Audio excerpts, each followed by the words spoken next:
So we now know that members of the Pelosi family are expected to be able to hear the 911 call that Paul Pelosi made to police the night of the attack, as well as see the body cam footage from the San Francisco police that responded, that were at the front door when Pelosi opened the door. The assailant attacked him, so that is likely to be on the body cam footage. We're told members of the family may hear and see this as soon as tomorrow.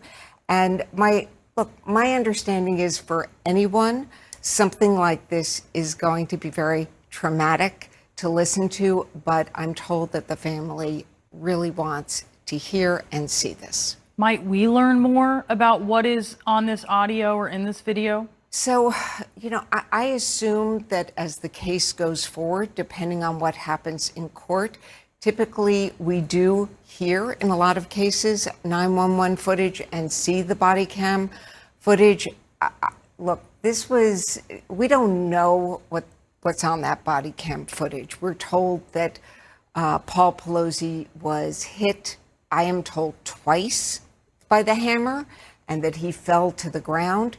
So, but we don't know exactly what was captured. But if that was captured, this is going to be very traumatic footage to see.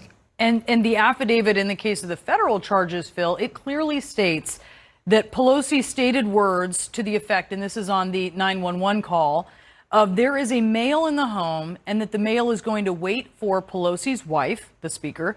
Pelosi further conveyed that he does not know who the male is. That part, that he does not know who the male is, that should debunk one of the most widespread conspiracy theories when it comes to this incident, that Paul Pelosi actually knew DePape.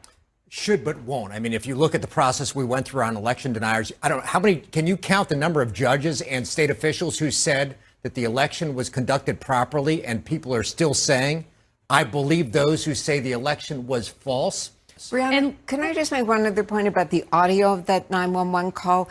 His phone line may have been open for a considerable period of time, so we may hear and learn quite a bit from that 911 call audio that would, again, I think we need to stop calling them conspiracy theories. These are lies. These are just things that people have made up and are spreading. But that 911 audio may be critical to stopping some of it.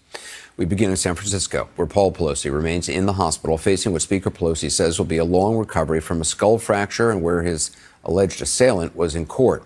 Cameras were barred, but CNN's Veronica Miracle was there. She joins us now with the breaking news. So what did we learn today? The Pelosi family was not in court, but the prosecutor told the judge that they are asking for privacy during this very traumatic time. The judge also signed a protective order which says that Mr. DePape cannot contact Paul or Nancy Pelosi and that he can be nowhere near their residence. And do you know if this 911 audio and the body camera footage, you said is it going to be made public soon? We don't know yet, Anderson, but look, as we've seen with cases, 911 calls, body cam footage, they are released in many cases. And I think what's important is this audio and video could provide critical evidence, right? So a couple things. First of all, shame on all these people who are spreading this nonsense. I think we need a new word for conspiracy theories. I think we need to call them lies. But as far as civility is concerned, enough is enough. This is just crazy. We're living in a very polarized country. This is clearly only making it worse. Still to come here, Speaker Nancy Pelosi's family will soon get a chance to see body cam footage of the terrifying moments a stranger attacked her husband Paul in their home. We're going to take you live to San Francisco with more on what the suspect told police he planned to do. Well, Erica, that motion to detain argues from the district attorney, why David DePape should not be released from custody. It states that David DePape voluntarily told medics and officers on the scene why he was there and what his intentions were. He is quoted as saying, "I didn't really want to hurt him, but this was a suicide mission. I'm not going to stand here and do nothing, even if it cost me my life." It also says that he told officers that his intention wasn't to hurt Paul Pelosi, but if Pelosi escalated things, he would go through him if he had to.